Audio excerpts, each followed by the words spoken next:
So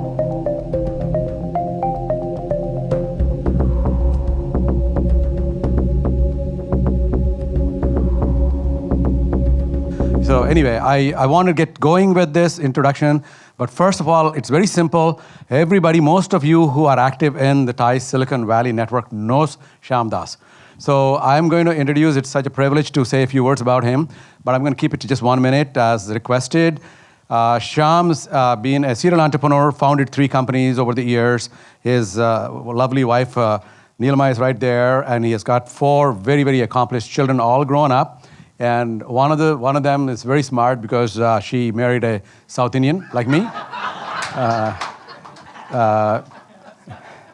And he actually was a scientist with many, many patents, more than 15 patents, if I can recall, and then wrote many scientific papers over the years. And of course, in addition to that, he was an entrepreneur, a scientist turned entrepreneur, turned health coach. So that's the significance of this evening. So, he can understand and relate to what entrepreneurs go through in life. And, this is a very important session. And, before I turn it over to Shyam, there is our president, Venk Shukla. Venk. So he is a stickler for doing things on time, so we had to get things started. So, but later on, we'd like you to come and say a couple of words. So I'm going to turn this over to Shyam, and we get started right away. Thank you very much.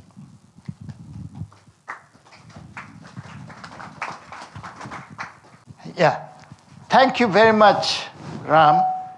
Actually, I'm honored to hear so many good words.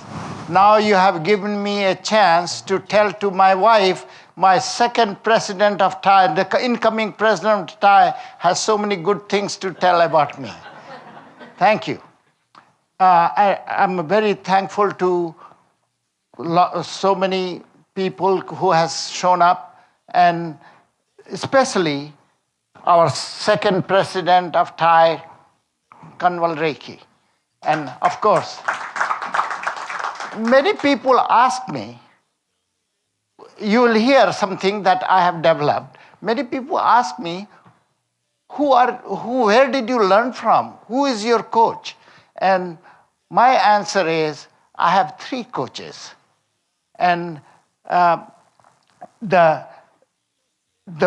are not with a color robe and white bridal robe or beard and hair. They are like you and me. And they are, 2 of them are present. I would like to recognize Raj Jaswa, past president. Thank you. Him and I have been hiking buddies. We hiked more than 10,000 miles. Imagine, as Alexander won all those, that he did on horse, we did on 2 feet. Okay. Therefore, that is, what if any entrepreneur, if you don't have enough money, get good friends who are rich. And that's what I did. Raj Jaswa, he would spend a lot of money in a lot of exercise and yoga and many, many ways. And when we hiked, he would give me lectures. Therefore, I benefited a lot from him. And therefore, through the process, I learned, and during our hike, we learned how I developed this whole technique of breathing. Next one, I would like to recognize Kanwal Rekhi. And whoever doesn't know him, I want to tell you something. He is very straightforward. He will tell you right on your face without any fear. And I was sitting with him once and I said, Kanwal, I have developed a technique of breathing. If you learn that, you will be able to maintain your weight. Then he lowers his glass and he comes like this to me. I say, have you studied medicine? I said, a little bit here, and then he said, no, study medicine, then come back to me. And after a few years, I learned medicine. I read all the textbooks, several textbooks of like Guyton, all the anatomy, physiology books. And then I took the book and told him, Kanwal, ask me the questions. And then instead, he came to me to learn, and I'm very thankful to him, and therefore he is my second guru. And there is another one which he is not here, but we'll talk about that later. Okay, therefore that is my thanks to all the people who are here and all the TiE Charter members who are here, and I'm so honored that so many TiE Charter members are here. I want to introduce to one of my good friend, Dr. Rone Sinha of Palo Alto Medical Foundation, and he leads their corporate health division chair. He is a 2-time TEDx speaker and top-rated lecturer at over 16 Silicon Valley companies. His work is improving the health of Silicon Valley employees, is widely recognized and featured cover story by Fortune magazine. Dr. Sinha does a weekly radio show on South Asian health and blogs actively at culturalhealthsolution.com. And one of this is a big thing that I became his fan is he has written a book, South Asian Health Solution. And you can see the book, and he has he will, if you are interested, you can, he will sign the book at the end of the talk. And this is a wonderful book. As a matter of fact, I have referred to several of my students, and they benefited significantly. I know Dr. Sinha as a wonderful human being. And he has also of course, he is working for the health, but he also helps the community groups like ICC and others. And thank you very much, Dr. Sinha. And please, we are interested in seeing us learning what you want to tell us. Yeah, great. Thank you.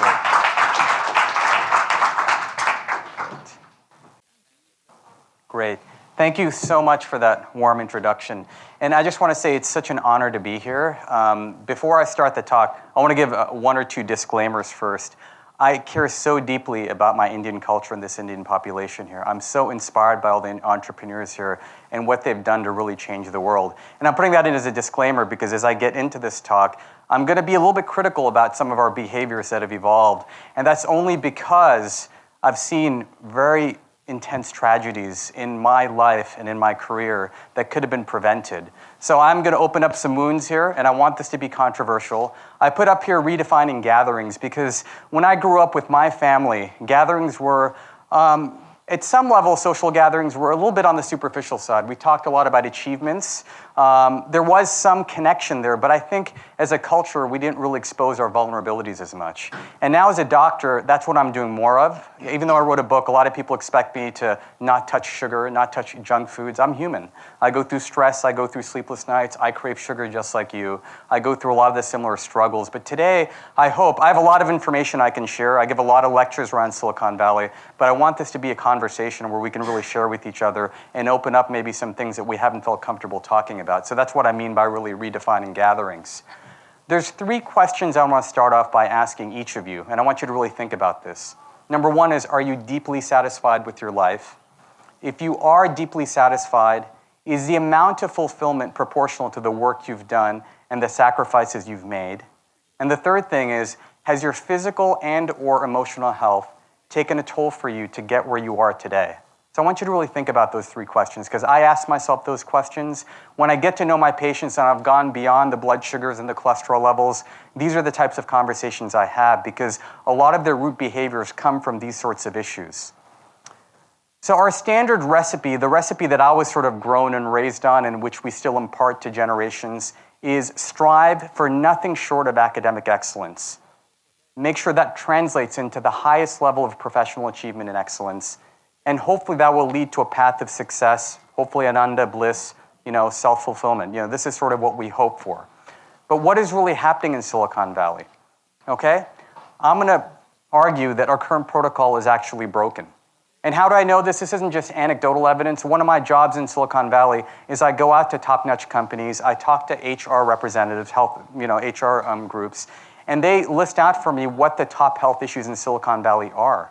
So even our employees that are working in wonderful companies with all these wonderful benefits, our top healthcare spends in these companies are still things like anxiety and depression and chronic stress, right? And these are folks that have graduated from Stanford, they've gone to the best schools, they've followed the protocol, and for them it's sort of broken down. The second thing is entrepreneurs. I see a lot of entrepreneurs in my consult practice in Los Altos, and maybe it's a bit of a skewed population because they're coming in to see me, but when I get to those deeper level questions and I ask about fulfillment and sort of the journey that they brought here, obviously there's a tremendous amount to be proud of, but not all of them are ultra happy. And many of them, when they've reached the pinnacle of their career, the zenith, they feel very lonely and isolated, and often depression and stress start to impact them. So I want to just expose these because I think there is a path that we can follow and pass on to our generations where we don't have to follow this. When I wrote the book, I could have just written a book on science and nutrition, but I wanted to tell these deeply personal stories to really motivate adults and youth in all generations. Our current protocol is breaking our youth. I'm going to really come out and say this. Mental health issues like stress, depression, anxiety, suicidality are happening.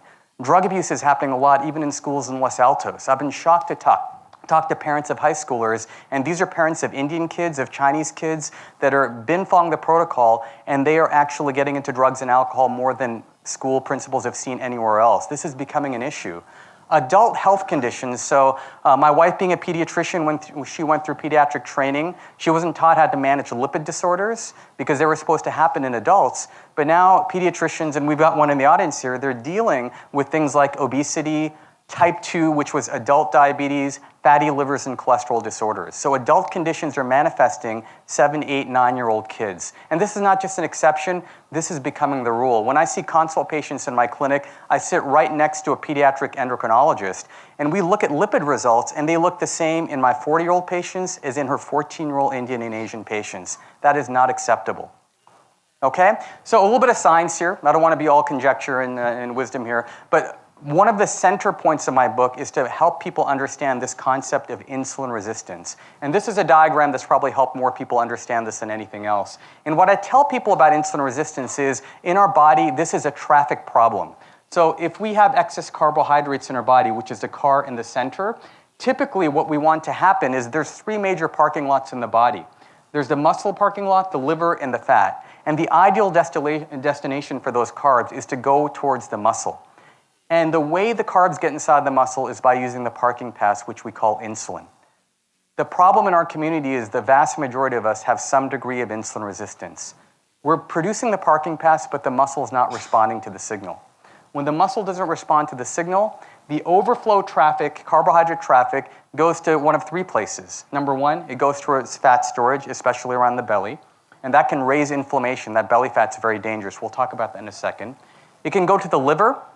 It could get deposited and stored in the liver, and that's why we're seeing fatty livers in kids and adults, especially predominant in Asian kids as well. And then the liver can convert those carbohydrates to high triglycerides. The third thing is, over time, the fat cell, that fat parking lot starts to shut down, and then our blood sugar starts going up, and it can evolve into diabetes. So this is sort of what I call the insulin-resistant traffic problem, okay?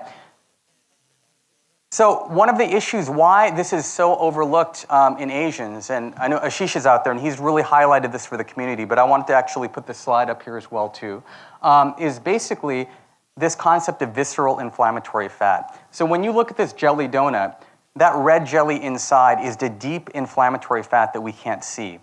That outer crust is the external subcutaneous fat. Now when you look at different cultures here, Look at the distribution of jelly, that red, to the outer crust. So on the left, when you look at the Caucasians, you can see that they've got a moderate amount of the jelly, and they've got more of that subcutaneous fat. And that's why Caucasians can actually gain... Oh, sure, yeah, sorry. Yeah, absolutely. So that's why Caucasians can become more overweight, but they don't necessarily develop the heart disease. Come up here? Sure. No, you can that's this. Oh, great. Okay, perfect. So they can develop heart disease, but they actually develop it at a higher weight than we do. Is that okay? We're good? Okay. African Americans, interestingly, you can see that they carry more of that visible external fat. You can see that donut crust is much thicker, but they have less of that inflammatory jelly, right?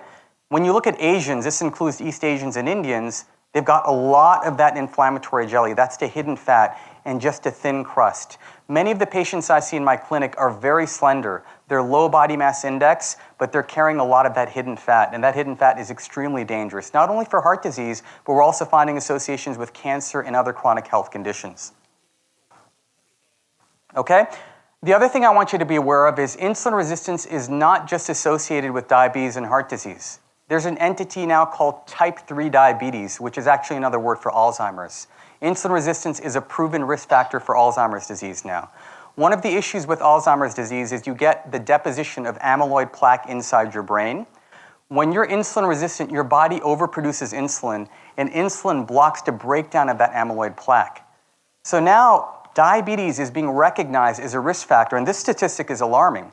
Diabetics are 50% more likely to develop Alzheimer's disease than non-diabetics. So that's a major issue we have to think about. Many of us maybe are desensitized about heart disease, but I know everyone here wants to retain their intellectual capacity, right? That's all about quality of life for us. So now when I see prediabetes and diabetes, I'm thinking just as much about brain health as anything else. Where is all this coming from? So this is this image didn't make the book. My book was already too long, so that is like, we need to cut this down. But I want to show this slide right now. This is the insulin-resistant life cycle. These are the origins right here. So you see that pregnant woman up there. I was just mentioning to someone that when I talk to some of our OBs in Fremont, they mention in their anecdotal experience that about 45% of Indian pregnant women have gestational diabetes, okay? That's diabetes during pregnancy. That's almost half. It's remarkable. And what happens is when you actually have diabetes during pregnancy, your body overproduces insulin. And insulin starts pushing nutrients towards fat cells. So a lot of these moms end up having underweight babies, okay? So that's a very common thing.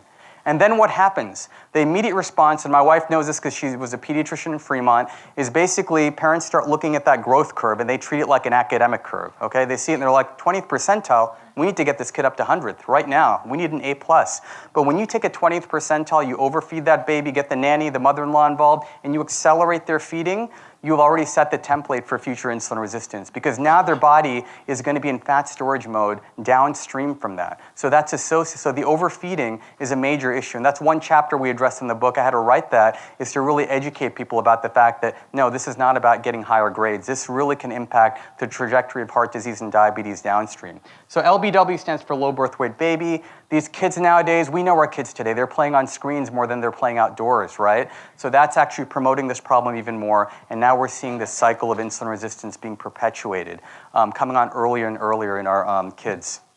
Okay? So a lot of people, when they read my book, many come and they're very thankful. Many come and they're very angry. They're like, how can you take away? What are you talking about? I'm going to be eating less rice. I'm Bengali. I'm Indian. I'm from this part of the country. How can you take away my traditions, right?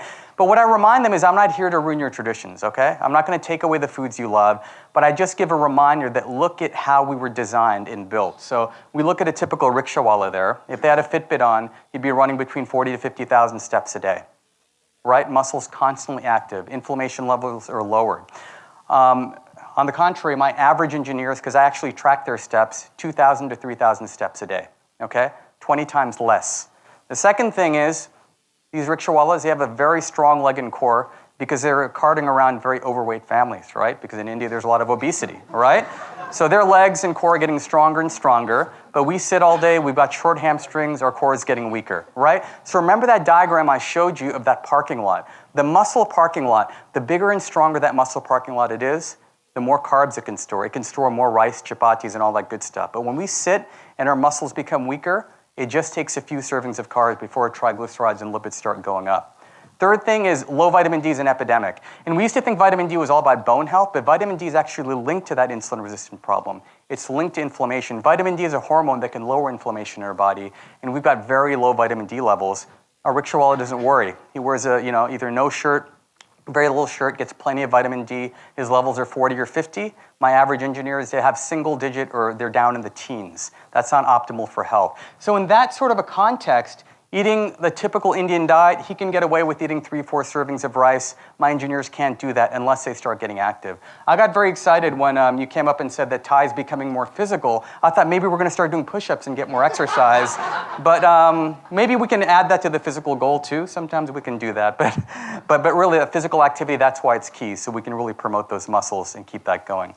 Another entity that I've talked about is this thing I call chronic entrepreneur syndrome. So I have a lot of type A driven CEOs that come see me, and they are doing everything, okay? They are exercising and doing everything right. We look at their body type, they're normal to fit. Their labs might be mildly abnormal, or they're actually completely normal. Their work output, obviously, they're highly successful, okay? They're insanely productive. Many of them, their fitness levels are through the roof. Their stress levels are high, but they don't realize it because they're just kind of hyperactive and on edge all the time. That's kind of their normal. And their sleep is compromised, but they ignore it because they're so successful in every other part of their life. The end result is this sort of a lifestyle does trigger a lot of immune system activation and inflammation.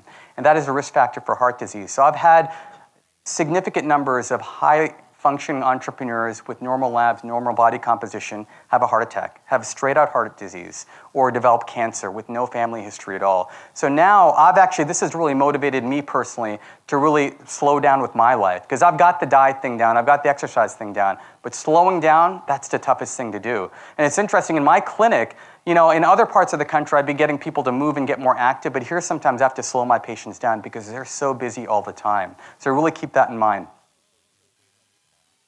Okay?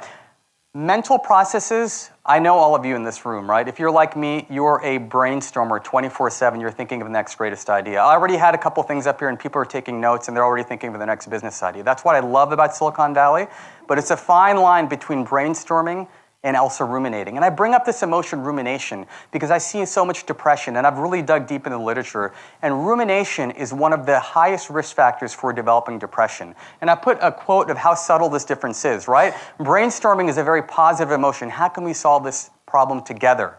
Rumination is the thinker. Why can't I solve this? Why did that person solve it before me?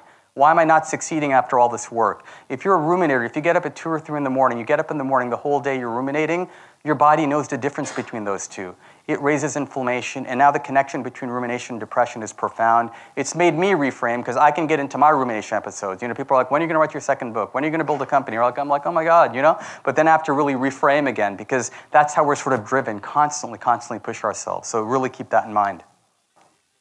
Okay? So painful irony. Unhealthy entrepreneurs are building companies and products focused on health and wellness, guys, right? Right? Physicians, I'm taking responsibility, are developing the very conditions they're trying to prevent and treat. I have a growing number of doctors in my consult practice, from Mass General, from Harvard, from Stanford. They don't like people to know that they're seeing me, but they're struggling. They are absolutely struggling with their health right now. And what are some of the reasons? We share a lot in common? We are absolute workaholics. We are absolute perfectionists, right? We can't accept any flaws, and we're chronically sleep deprived as a result of our training and that motivation. And we're also emotional internalizers. You wouldn't think that would happen in medical practice, but unfortunately now we're practicing medicine in an environment where we have less time with you, right? And I think you guys feel that as well, too. It's very difficult. Doctors are having to really step inside. They're not able to really connect with patients as much. It's a systemic problem all throughout the country. But really, I want you to keep in mind that these are some of the risks that we actually share. And what's also different now is we live in a highly digitized, impersonal world. There's less empathy. There's been a loss of our traditional rituals. Academic pressures are sky high for our kids. And the other thing is we're losing that village. So we have higher expectations for our kids. But when we were growing up in India, you might have had relatives in the house, neighbors, cousins, and they sort of insulated a lot of this. But nowadays, we're expecting more out of the new generations, but they're very isolated and lonely. And that's why I think we're seeing a lot of these early onset chronic emotional and physical health issues in our kids. So for me personally, I have decided that I'm going to be much more vulnerable with my kids. I tell them about all my struggles. We sit at the table, they're 12-year-old twin boys. They know when dad is struggling at work or personally or with health issues. I make sure they see me prioritizing health in the midst of my life. So even when things are chaotic, I will tell them that I'm going to the gym, I'm going to go hike Rancho, I'm going to go on a bike ride, because they need to start mirroring that. We can tell them to do these things, but you've got to be a positive example for them. And then the key thing is I listen to my kids very closely, and I'm trying to match their innate interest to activities that fulfill them rather than molding them into that protocol, which unfortunately is becoming a recipe for unhappiness for a lot of our future generations. Right? So a couple of quick things to finish. So 3 key steps to optimal health for a lot of my patients. First thing is self-motivation through regular monitoring of metrics is critical. And that's why my book, I really talk about my metabolic six-pack. These are the numbers you need to follow. Embed those healthy habits into your work life, and then set achievable goals.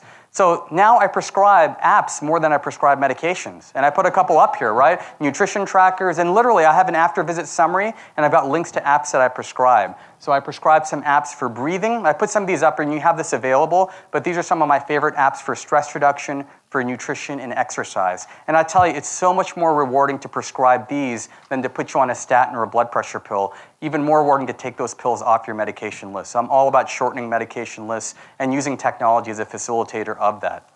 So embedding healthy habits. So you see me on an elliptical there. Those are my kids down in the den. I wrote more than half my book on an elliptical machine because I thought to myself that if I write a book on health and wellness and I go on a book tour and I'm overweight, what kind of message is that going to send, right? So I spent hours and hours on an elliptical machine basically writing, and luckily I was able to maintain some semblance of health there. But really find ways that you can integrate your work with sort of physical activity. Kind of like the rickshaw does by nature, we can do this in some ways as well too. Okay, and then lab results. So the only lab thing I want you to keep track of here is with the metabolic numbers, there's a test that I circled here called the C-reactive protein.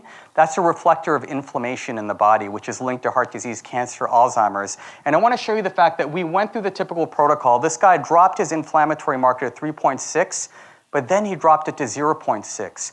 What caused it to go from 3.6 to 0.6? It was transcendental meditation. Meditation was the one thing he changed in his life, and it dropped his inflammation significantly. And I want to thank Ashish Mathur back there because he's done such a wonderful job of promoting that. He didn't do the typical TM, but he actually got into a work group where they started meditating regularly, and he watched that number drop. And I do see that in my practice a lot. So really make time for those ancestral, traditional practices that we really grew up with. And then the last thing is my data. So you can see my triglycerides, my numbers were very high. They improved as a result of this. But I put a word up here, and I call this my family data.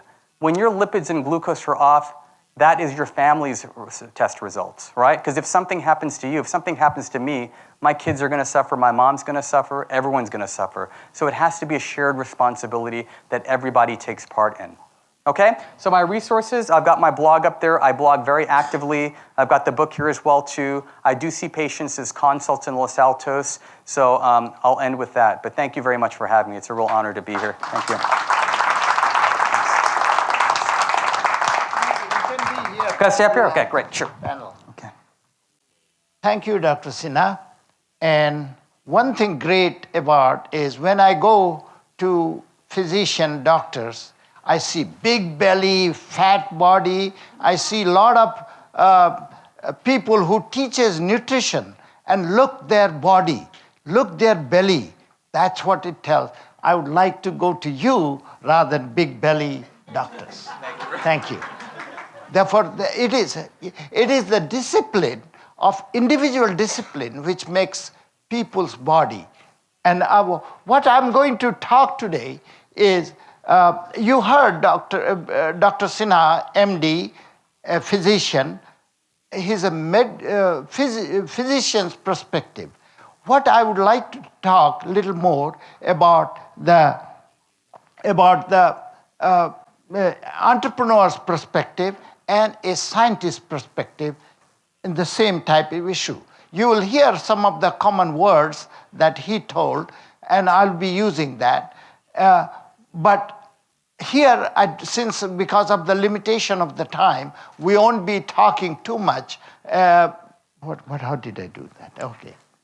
Okay, we won't be talking. I'm giving you only the pointer to tease you so that you can ask questions when we go to Q&A.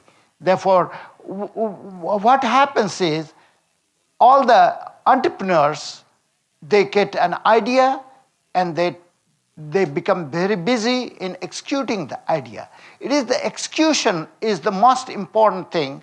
In getting an idea is not that great, because I want to go to Mars, but I cannot go. Only Elon Musk has created SpaceX, and he's planning to go to Mars. Therefore, that is what that differentiates the entrepreneurs. What happens is creation, and through SpaceX, he's generating revenues. And that is the key, how to get an idea and execute it and create revenues. The passion of the individual makes some of the thoughts that they get, some of the idea they get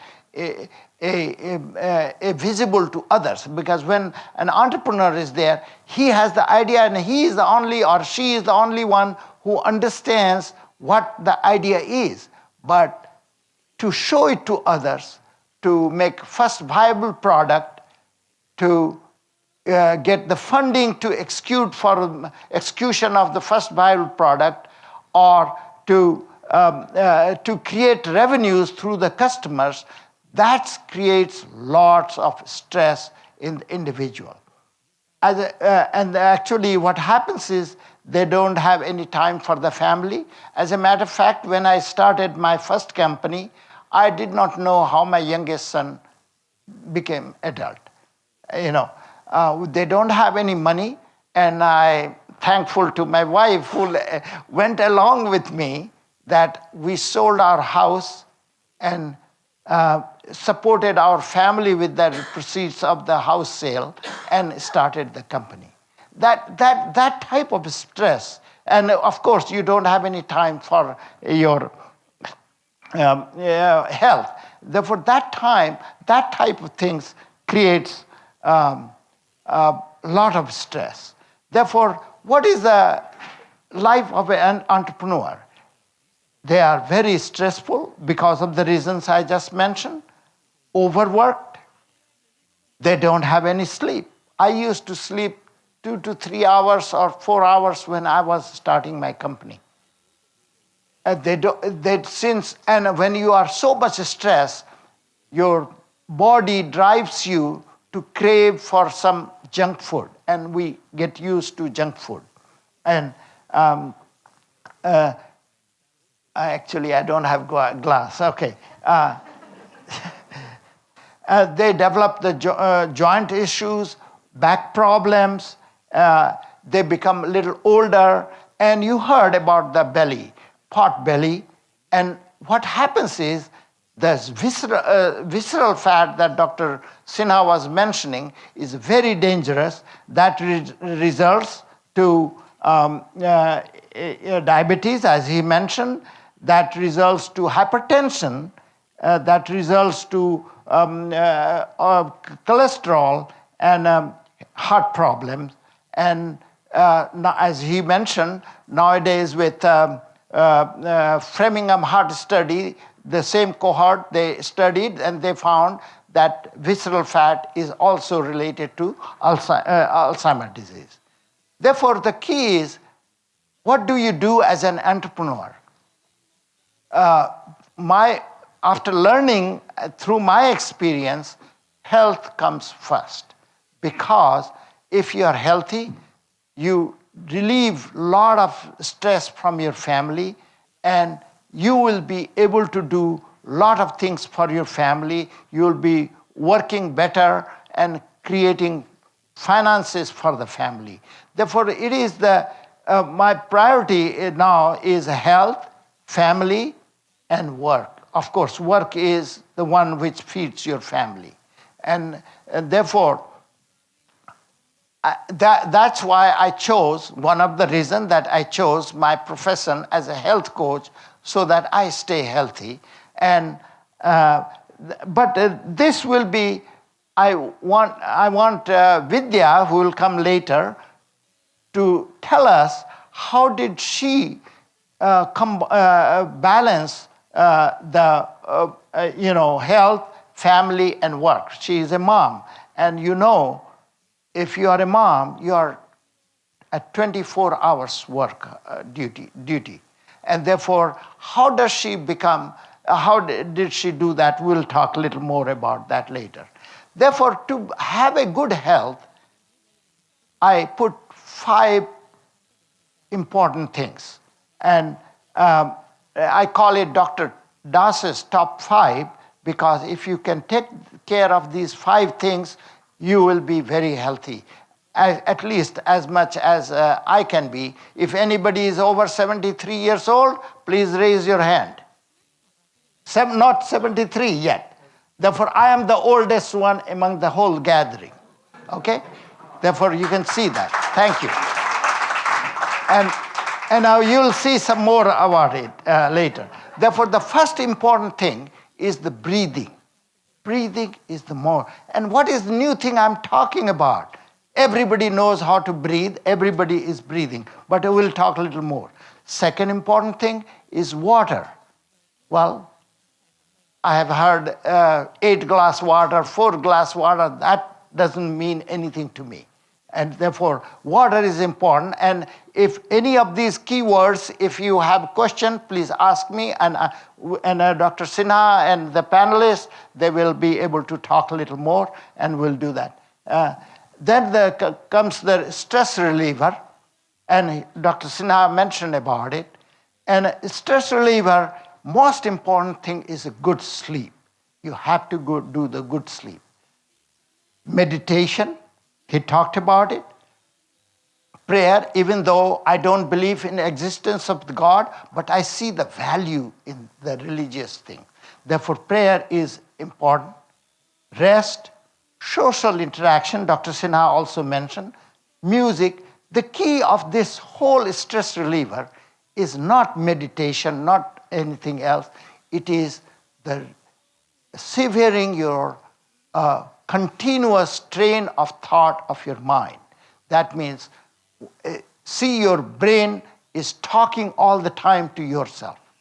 If you can isolate yourself from that continuous train of thought, that's what the stress reliever is. And that's what many Eastern systems try to do, the meditation and other things and prayer. But if you go to temple and you're thinking, oh, today's stock price is high, or today's stock price is low, or my son is there, then that prayer is nothing. It is useless. You have to really believe in the God. If you really believe in the God, I don't, then merge yourself that no thought other than God comes there. That's the real stress reliever. Then, of course, exercise. And then, and about nutrition, Dr. Sinha mentioned, but there are only 6 things human body requires. You need protein, fiber, vitamins, minerals, fat, and carbohydrate. And all these things are essential. However, Dr. Sinha mentioned about the carb issues, and I will ask you some question later related to carb. But anyway, the point is, all of us eat a lot of fat. Any food that you eat has a fat and carb. Therefore, I don't emphasize too much about fat and carb, but I do emphasize protein, fiber, vitamins, and minerals. And all my students who learns from me, they have to have that. And I'm very glad to see so many of my students are here, and thank you very much for honoring me for that. Okay. Then, since breathing is the number 1, I will spend a few minutes on breathing. See, we take the air through mouth or through nose. It goes through trachea, one air tube, and it splits into 2 lungs. And it keeps going further and further, and through bronchioles, it goes to air sacs, which we call alveoli. And these are like a bunch of grapes in the grapevine. And if you open all these grapes, it's about 500 million to 1 billion alveoli in our lungs. If you open all these grapes, the skin will be as big as this room. That big surface area. And the blood flowing through the lung is about half wine glass in a sheet form. It goes through capillaries in the lungs. Therefore, when I say what is new about breathing, it is how to take half wine glass and spread over the squash coat. That's what you have to do, and that's what I essentially teach. Therefore, now, what good is breathing? Therefore, let me go a few important issues. The first thing is it increases fat loss. It increases fat metabolism. And since many of you I know are interested in weight loss, therefore I will try to answer this question. I asked a lot of people, if you lose 1 pound of fat, that means 1 pound has gone away from your body. In what form that has gone away from your body? If you think about it, it is predominantly you breathe out carbon dioxide. Therefore, this equation that you see, chemical equation that I have shown there, thank you. That equation is a very complex process in the human body. The triglycerides from the fat cells goes to liver, enzyme works in that, breaks into glucose, and glucose breaks into ATP and energy, and we'll talk a little more about that. Therefore, this is a whole complex process I put in a simpler form. If you take the real result is what you see here. Therefore, you take the fat molecule, as you can see, the first one, and then combine that with oxygen, then it becomes CO2 and H2O. Actually, 84% is CO2. Therefore, most of the weight that you lose is by breathing out CO2. And the cursor of the importance of that is the oxygen. Therefore, more oxygen you breathe in. That's why many of my friends here know that how much I eat here, and still I have this body. They say, you have a genetic metabolism. That's not true. My brothers, if you see, he has a big belly, and he had a stroke, they had heart issues, all these things. Therefore, I don't have any genetic advantage. However, what I'm doing is I'm breathing well, and therefore now the other thing is it increases your stamina. If all my students who are here, they come in first few weeks, they work, and it's hard to do. And then some of them, people are here who don't, if they don't burn 800 calories in 1 hour, they feel very unhappy. And go to gym and tell me how many people can burn 800 calories in 1 hour. That's the difference here. And you'll see that.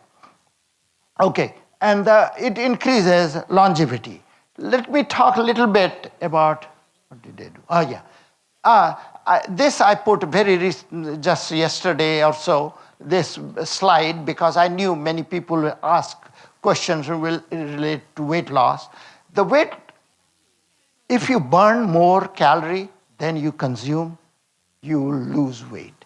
As a matter of fact, if you eat more, then all the excess turns into fat. And as you know, 3,500 calories is equal to 1 pound of weight. Therefore, if you burn 3,500 calories and don't increase your calorie intake, then you will be losing about 1 pound whenever you burn that. That's why it is very important to increase the calorie intake is related to the food that you take. Therefore, more food, and what type of food? Dr. Sinha mentioned about he didn't use the glycemic word, but he essentially indicated towards that some of the food releases sugar fast, and when the sugar is released fast, it increases the blood sugar. Correspondingly, it increases insulin. And if insulin and sugar are increased, all those goes to fat, and mostly it goes to belly, because that is the safest place for brain to reserve. Because if you see, most of the people have bigger belly. Why? Because they hardly do any work with the belly. And if you ask my students in the class, you'll see that I'm working only for the core building. Okay. Therefore, therefore, if you want to lose calories, you have to increase your metabolic rate and work output, so that you increase more calories.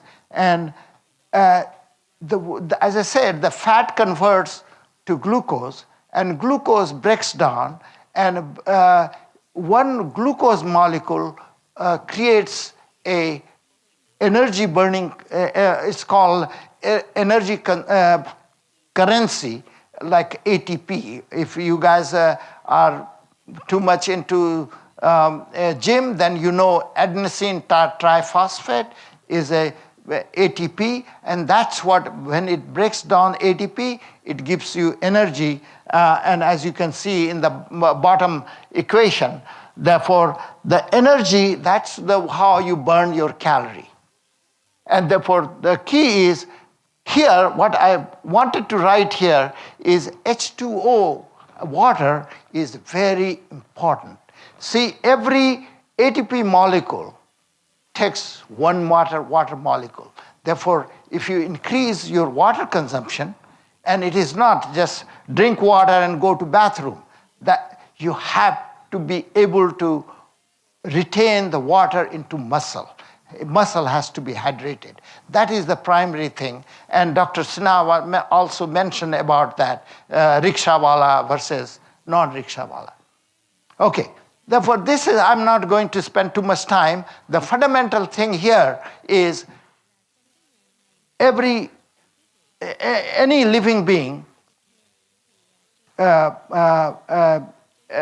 a new cells regenerated and old cells dying. Therefore, continuously cell death and cell recreation is continuous. When you start reducing the regeneration and increase more death, that's when we die, and when all the cells die, we die. Therefore, if you see, I just conceptually, there is nowhere in the book, I just tried to do that. Inactive people, can get a very fast slope, and active people can get slow. Therefore, you can increase your longevity by being active. Here is another thing related to longevity is telomere lengths. Have you heard about telomeres? If you have heard, therefore, what telomere does is, it is like a cap on a shoelace that you have, the plastic cap. Same way in chromosome, at the end of the chromosome, they have a cap thinking that way. And as the cells divide, new cell regenerated, that telomere length starts shortening. And below a certain level, telomere cannot reproduce new cells. That's how therefore longer the telomere length is, longer the longevity. As you can see, the blue dots are there for women, and red dots are for men, and average line, you see the blue line and the black line. Therefore, and as you know, mostly women has a longer longevity. Besides that, there is another one that I took that's from one of the papers, scientific papers. If you see, thank you. If you see the black squares, they are they have done an experiment on the birds, when migrating birds. Therefore, they measure the telomere length on the birds and see what is the survival rate of this longer telomere length birds. And what you find is that black squares has a longer survival percentages on the vertical axis. And as they have done the experiment over a few years, and therefore, and the other data that you see, square and other circles and other data, they are shorter telomere length. Therefore, if your telomere length is larger, you live longer. That's how I'm trying to interpret. Then the next curve that you see, I cannot, maybe, can I? Oh, no, I cannot do that. Oh,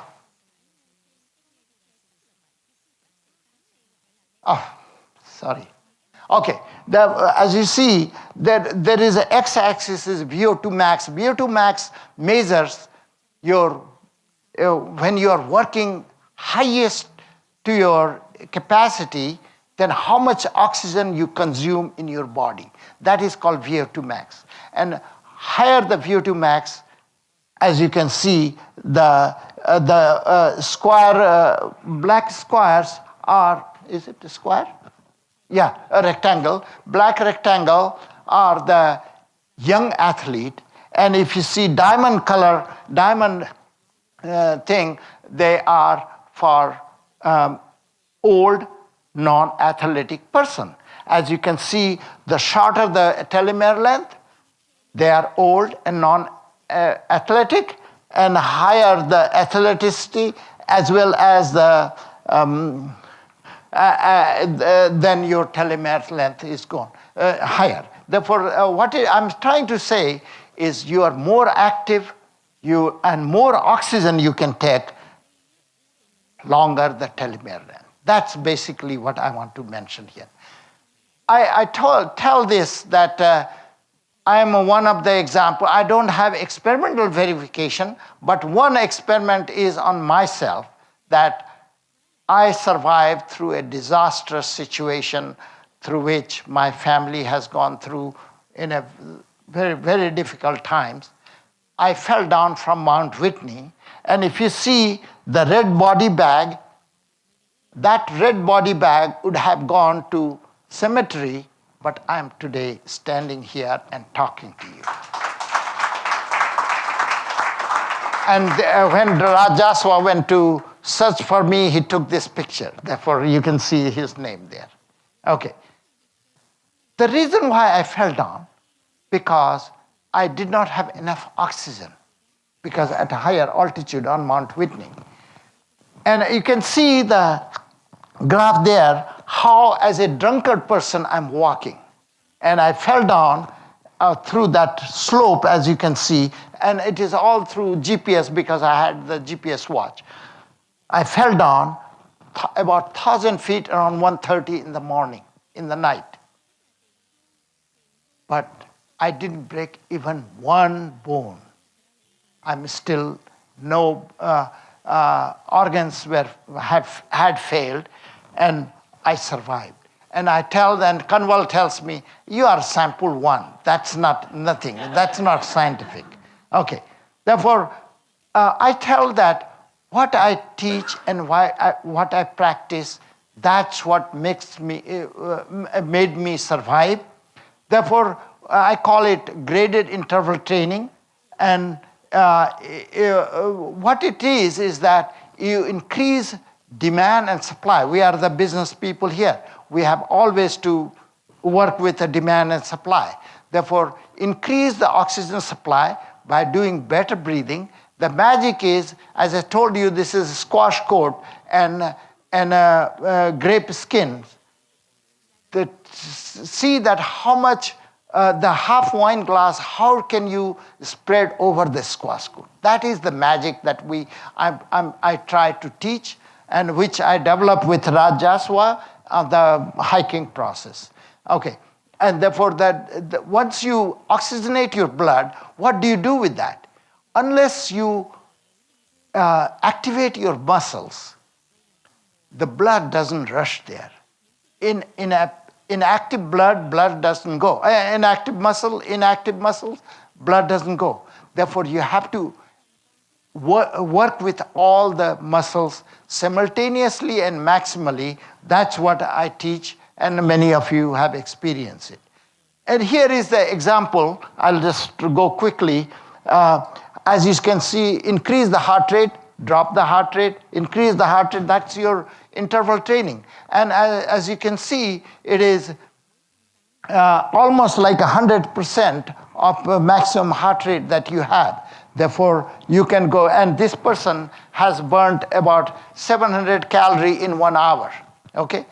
Therefore, that is a graded interval training I define, and that's what I teach. And all this is done by sitting on a chair. And Naren does that, many other people are doing that. Here is one example I tried to do, is measure how much oxygen, how much air you inhale, and before the exercise and after the exercise. The red line is before the exercise, blue lines are after the exercise. As you can see, by doing this breathing exercise and building the core, you increase the oxygenation of your blood because you are breathing better there. After 6 months, if you can see, and the corresponding performance you can see on that chart graph that it shows that it hardly touched 80%. 80% is the beginning of the yellow line, yellow band. Therefore, hardly it increased that.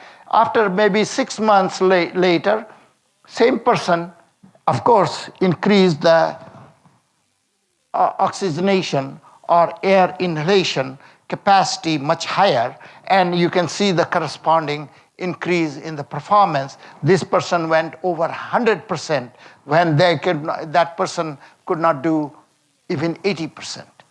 You know. Therefore, here is one of the experiment I did on myself, and Raj used to say, don't do it. What if you don't get your belly back? I say, I'll be like all other my friends. Therefore, it was a picture again was taken by Raj. As you can see, in 3 months I can drop my belly and that. And also I measure the visceral fat also.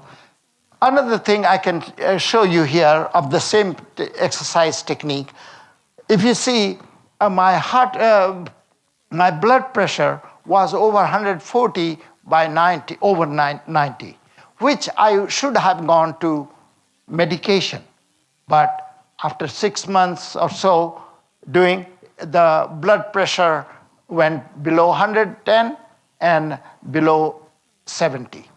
And therefore, these are the things, and I just want to mention all the TiE members, if you want to experience. Actually, I was talking to Ram that we should have a workshop, as you say, push-up. Therefore, I wanted to demonstrate how to do. And Ram said that won't work out. And therefore, I'm giving, actually, I'm talking, Dr. K is here, who is the owner of World's Yoga, and he's very generous. When I proposed to him, I want to give 5, actually, I partner with him. Therefore, I teach there. And I asked him if I can give free classes, and he's generous enough to allow me to teach for free. Therefore, anybody who wants to experience what it is, for 5 days you'll not have to pay anything, and there is a promo code, and Roya and Dr. K can tell you how to get there, or go to their website and find out. Thank you very much, and I want to now invite one of my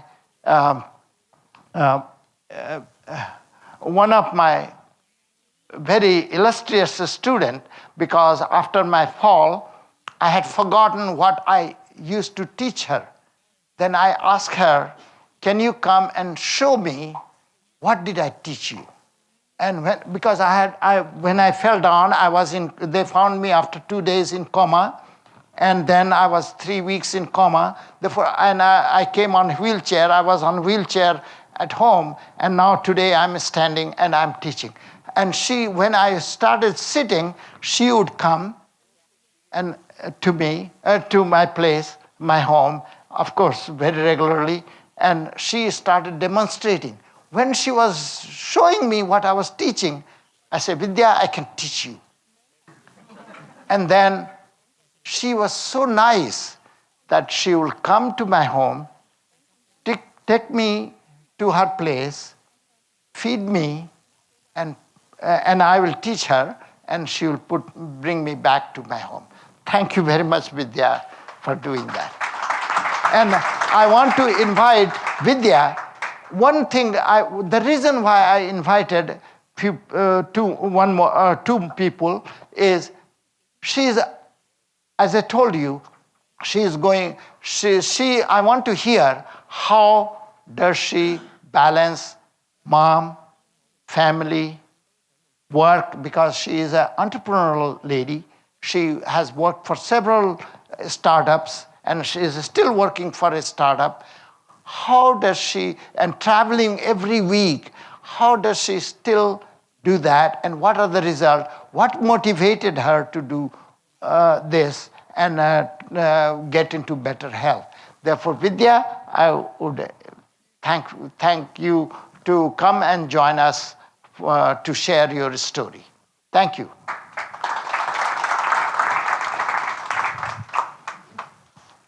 I work for a company called Mojio, which is a connected car platform, a 30-people IoT startup. So you know what it is. But I'll start off with a little story that happened this evening. I told my daughter, Sahana, who's 15 years old, that some of you know, and I got Sangeeta's permission to say this, and she's like, you should start with this. So I said, Sahana, I'm going to talk about making health a priority in your stressful life. And she laughed for about 5 minutes. I said, what happened? She's like, oh, you should say that the way you deal with that stress is you take it off on your kids and your husband. That's one way of looking at it. And that does happen. I won't deny it. But this is a typical day in my life. Half of it goes in airports, airport lounges, hotels in random cities, and flight delays, lots of traveling. And you know, when I say I would do something, and I look at the clock, it's 10:30 p.m., and there's still about 6 hours of work left to finish that task by the next morning. That's my life. And you know, of course, my kids are much older now, 18 and 15, so I can't hold them and cook, but I still have to cook for them and feed the family. So this is a typical day in my life, and none of this is exaggerated. And somebody said about South Indians. I am a Tamilian and a South Indian, and idli and dosa are very, very, very dear to me, and so is white rice, right? And this is where Dr. Sinha's book and the story comes. He's been waiting to hear this. So last year was Nara and I, my 20th year wedding anniversary. We went to Italy for a vacation. So I was in food coma for a week. Ate pasta after pasta after pasta, and I was just in absolute food coma. And Shyamji always kept saying that my weakness is my idli dosa. And I do know that. What did I do? Andrew? Here. I got it. I did that because there's too many carbs on the film. So But if you hear the story, you're going to be happy about it. So, and Nara and both Shyamji have been forcing me to read your book. So on the way back from Italy, in the flight from Milan to JFK, I finished your book, and I was terrified. I was so scared, so scared. I came back and I said, you know, any more dinners are going to be cauliflower rice. And overnight, I made that change. I was really, really terrified. Now I'm terrified that I have the entrepreneur syndrome that you talked about. So now you've introduced another fear in me, which is good probably. But this is my, you know, that's not a typical diet, but it's not very far from how we do eat at home, which is, you know, and always racing, trying to do 8 different things. And always, my mother says that I have a wheel in my legs and keep running everywhere. So that's my typical life, right? And so what do? You know, I always say that if you act as a dog, you have to bark. So, which is what I have to do. Anyway, so what have I done? So, done a few lifestyle changes. My dad has been a stickler for if you ever work out, you have to do it in the morning. If you work out in the evening, it's a waste of your time. It's a waste of all the calories you burn. Don't know whether he was right or wrong, but what Nara and I do is we wake up at 5:25, and every morning when that alarm goes off at 5:25, I hate myself, but still wake up, and Shyamji comes 3 times a week. We work out at 5:45, and it's super hard.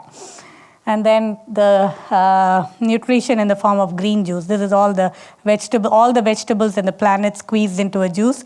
This is actually my way of cheating, if you will. So in the morning, if I do this, after that, if I cheat and eat all the carb cravings that I have, that's okay. I see a lot of nods in the audience. And then try to do as much. Well, I'm not a junk food eater, so that's really helped, and I have 0 sweet tooth. You can go ahead. Unlike Shyamji, who would eat 8 jalebis, I wouldn't even touch it. That's just and so controlling the carbs after being terrified of the book, that has really helped. I didn't want to be the Ravi in your book.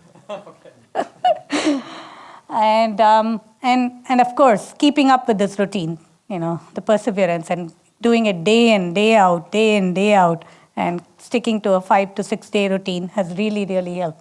So when I first met Shyamji about 4 years back, I told him that I'm very, very results driven. If I don't see results in anything, it doesn't matter to me, I won't do it. You're a typical A-type person. And these are my results. I don't need to elaborate on it, but pretty much every reading came back to its absolute, whatever is required. And I think the triglycerides also improved a lot. I couldn't find that number. You didn't send it to me. But anyway, so that's... You have a doctor's result. And it's been about 4 years, 5 years now? Yeah, 5 years. 5 years. And she is still learning from it. yeah, I still do the same thing. And as it's been working really well, so why spoil something that's working well? So that's my little story to share. Thank you. Thank you, Vidya. And what is this? Do you have that? Yeah. Okay. Okay, good. Thank you. What I'm really impressed is, well,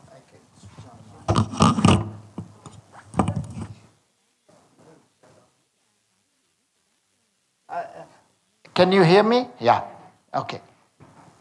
What I'm impressed is when I go there to teach her, at 5:50, she's already doing exercise whenever I go.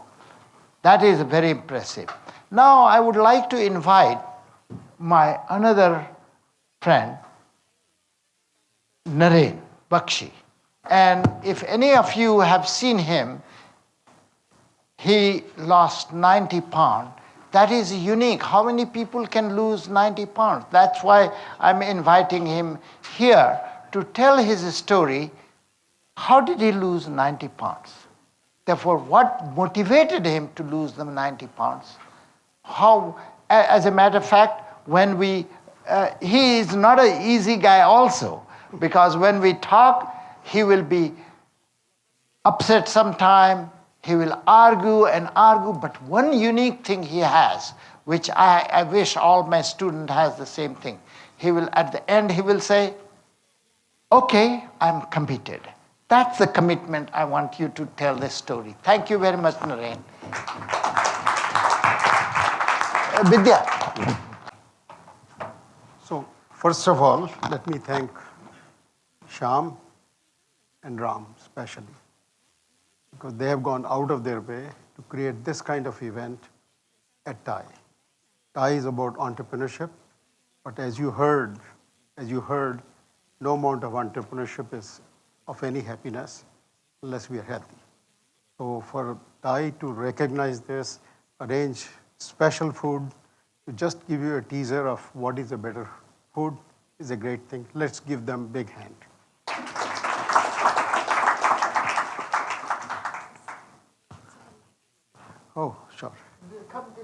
Yeah, no, this is better for me. But let me start by telling you, which I've shared with Ram and Shyam. Today happens, Ram and Shyam. Today happens to be a very big coincidence. Today was the exact 50th anniversary of my coming to Silicon Valley in 1966. So Ram, you arranged it certainly at a day where I can have anniversary celebration with my family and friends. So let me now first acknowledge my wife, Kusum, my daughter, Asha, and somebody in the family. It's always helpful to have a doctor in the family. Dr. Navneet Singh, please. And he is my special guest also.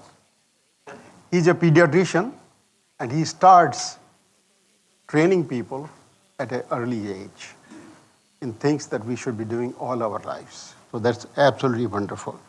So today, in TiE tradition, I was asked to present my story. But it is not my entrepreneurial story. It is about my personal health story for the last 50 years. That too in 5 minutes. I'll make sure that my 50-year story can be told in 5 minutes. So first of all, let me ask you, which Naren do you like, left or right? Come on. Right? Right? No. There is a better Naren. There is a better Naren. And I can tell you, I like myself in the right.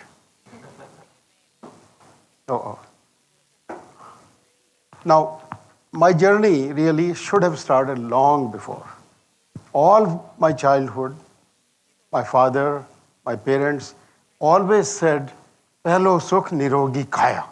I mean, this is the word I heard right from childhood. And what that really meant was, you can never be happy. You can never be happy if you don't have healthy mind and body. But the important thing is, in Western world, sometimes we say body. It really starts with your mind. My father lived till 96, never had single disease. I never saw him take single aspirin in his life. He believed in naturopathy, curing by itself, and he was telling me every time, since 2000 I've been going there, so Naren, you did all the good things, but you forgot number one. And that was a big slap on my head. Somehow, things were such that I came here to this country. As you heard everybody, work, entrepreneurship, social service, all of those were higher priority. Family and health suffered. So it's all about priority. What good was this IPO? What good was this IPO? Raj, in the same year that you and me created an IPO within 1 week apart. Within 1 week apart. Raj is a different person. I've never seen him unhealthy. So best thing is what he did. Best thing is what my father did. That's the best. But it's equally important that we learn that at any age, once you make up your mind, you can correct situations. I created Versada starting at age 48. I was not an entrepreneur, but I became an entrepreneur at age 48. So once I said that, there's no reason why I couldn't do something. So look at this. Here is the IPO, here is newspaper articles, here is Fortune magazine, here is Contra Costa Times, on and on and on. But just tell me, was I happy? Just tell me. We have time. Yes, 1 second only. So was I happy? Can you see it? No, I don't look happy. My dream at age 67 was to reach a point of no disease. Feel good from XXL to small. And what I'm wearing today is small. This is small. Jeans, right? And live an active life. For me, active life meant I lived next to the Mission Peak, and I used to see it, and I couldn't go. But to be able to go there was a big positive thing. But you need, just like entrepreneurs, we create a vision. Yeah, I will go. I'll just 1 minute more. So as we go and want to create a dream, we naturally have to create our team. So it started for me, my family, that became a support group. I was working with India Community Center. Ron, you were there. And naturally, we learned a lot there. And then finally, my coach, Shyam Das. Let's give him a big hand. My health journey is very simple. Started with losing weight was the main thing, lose weight. But that corrected so many things. But that's not enough. You have to then rebuild your muscles and eventually also go towards meditation, emotional health. I also didn't forget the fact that if I looked better, I feel better. So you can see how I looked and how I look today. I had orthodontic problem, I was able to correct it. So that's all I wanted to tell you. And I'm so delighted I'm here. And I'm ready to help any one of you. Many people come to me also, not to Shyam, but to me. Does it really work? And I have to be able to answer what works, what you have to do to customize for yourself. So there are many answers. The question is, does it work for you? Thank you. Thank you very much, Naren, Vidya, and Dr. Sinha. And since we only use few teasing words, if you want to understand more about exercise, about nutrition, about how to adopt change the lifestyle, please. How much time do we have? Oh, we don't have any time, unfortunately. I'm so sorry. Yeah. Maybe two but questions. what we'll do is... Can we do... So, Shyam, basically, we'd like to open it up to the audience for Q&A. Yeah. Because it's very important for people to be able to ask everybody questions. And we only have 30 minutes left. Yeah. And I think what I'd like to do in the tradition of TiE, we'd like the questions to be crisp and short, no statements, just the question.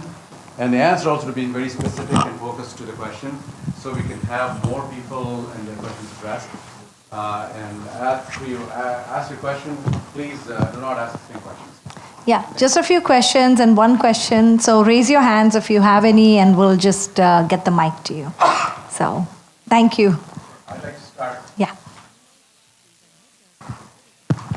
Thank you. First of all, it's a very inspiring talk. Thank you very much, panelists, for sharing your experiences, and particularly special thank you to Ron for giving some scientific guidance on this. After Vindhya said that she read the book and then she was really scared, I'm really starting to worry if I should give this book to my wife and weaponize her. So, she's going to start reading this, and then, I guess my life will change forever. So, but clearly, I think it's very valuable. Everybody has given such good, thoughts on this. One question I specifically had was, all this thing about carbs, protein, fat, and metabolism, and the complex formulas that Shyam threw at us, all of this together, what I really wanted to size up and get some clarity on, first of all, the simple question is, do I need to see a nutritionist or not? Not physically me in terms of, I'm asking, because you said you may look skinny, but maybe you're just, got all this fat flowing in you that's not healthy. So first of all, will the nutritionists help? And how important is it for us to know how frequently we should see them or whatever? Please address that for me. One statement. If you go to see the nutritionist, make sure you go to see person who is healthy himself or herself. Otherwise, I don't recommend. Go ahead, please. So I think the key answer to that is you have to find the right nutritionist. And I have to say that I've actually worked with a lot of nutritionists that I felt were not the right ones, because many of them follow one formula fits all, and we all have very different bodies. So the carb, fat, protein, real quickly, our main issue is insulin resistance. And all scientists acknowledge insulin resistance as being a carbohydrate intolerant problem, which is why I focused on that one part. Obviously, I can do a 1-hour nutrition lecture, but if you don't have that issue, then your diet can be different. So when I see patients in the clinic in a day, there might be 4 or 5 different diets depending on their own risk factors. So it's not easy to find the right dietitian. So it might take some work. And with all the information out there, sometimes you do have to make yourself knowledgeable to really find that information. So great question, though. Thank you. So I want to thank Narenji for guiding me as well as introducing me to Dr. Shyam Das. The question I have for you is, how do you find the discipline and the motivation in a consistent way? That's a big challenge for me. Well, I would like Naren and Vidya to say on that. Okay, do you have a microphone, please? See, my answer is, if you reach a point in your life, for whatever reasons, and you're willing to give it your number one priority, and let me tell you, there is a test I took of you on the phone. I said, are you willing to give every day, every week at least, higher priority to your health than your wife, your friends, and your wealth? If the answer is not yes, it won't work. It just would not work. So you must say, I've reached a point where I don't want to die. I don't want to be sick. I don't want you to be in hospital. Then you'll do it. Naren, I see Kusum staring at you. She knows that health is number one. It is hard. I'm not going to sit here and say that it's super easy. And, It's not easy. It's super hard. And the first week when you do it, it kills you. And you feel like you're you're feeling sleepy at 6 p.m. and you're tired and you can't work, all of those. It takes a while to overcome all of that. And finally, I think the results will start speaking for itself, and it's a cycle where the results motivate you and you do more and more. Okay. My question is to Vidya. I have bought the book and I'll read it, but I wanted to find out, what is the one thing that you found in this book that pushed you to the edge?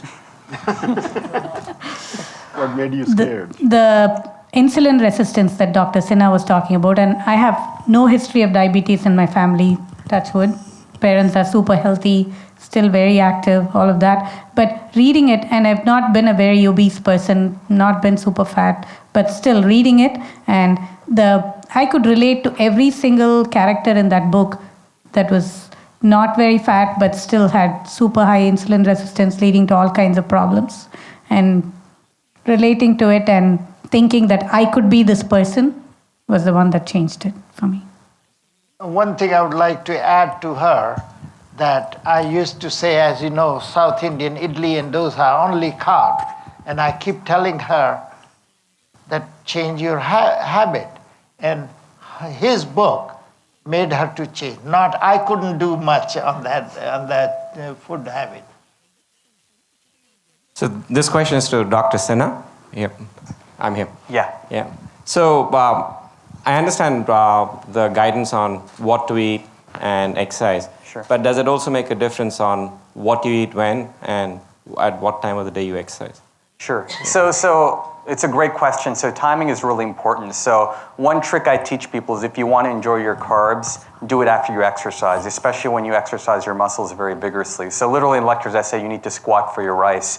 Because when your muscles have been worked to the point where they're very fatigued, that's when the muscles are most responsive to insulin. They will take in carbohydrates like nobody's business. So if you did a workout before you go home to dinner, 90% of the carbs will travel to that exercise muscle. So that's one key trick that I use. If you can't do the exercise and you eat a high carb meal, at least go for a 20-minute walk, because you will dampen the glycemic spike and the triglyceride spike. Most heart disease happens because of the lipid spikes after you eat. And if you can even go for a 15 to 20-minute neighborhood walk without even breaking a sweat, you will create a delta, a shift in that curve that can actually save your life. So that's one key thing. The timing of exercise, I just tell people wherever you can fit it in. But for people that have sleep issues, morning exercise is the best because that will program your circadian rhythm much better and you'll sleep better at night. There's a lot more to it, but I think those are some of the high level points I wanted to share. So, sure. Okay, go ahead. Being a vegetarian all life, we have talked about this high carbohydrate food, etc. Me and my wife, and we have failed in all aspects. Can you give a pattern, sample patterns for breakfast, lunch, and dinner for vegetarians, where breakfast, lunch, dinner, everything is carbohydrate? The sample pattern is to go to Amazon and buy my book. And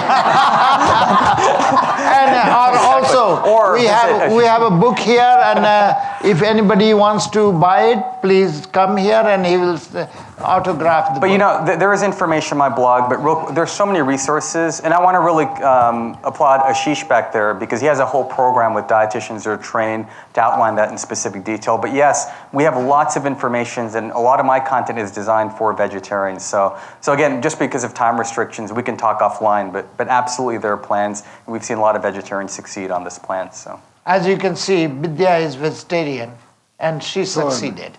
So am I. Oh, by the yeah, way, by the Naren way, is also vegetarian. the simple way to think, there are some things that we should reduce, there are some things we should increase. What we should increase is unlimited is vegetables. You can increase it to twice, thrice, 4 times, nothing will happen. It will be good. What should you reduce? We all know. SOS, salt, sugar, oil, carbs, fat, meat. Reduce. That's it. Dr. Sinha, you brought up a TM as one example which successfully addressed CRP in a dramatic way.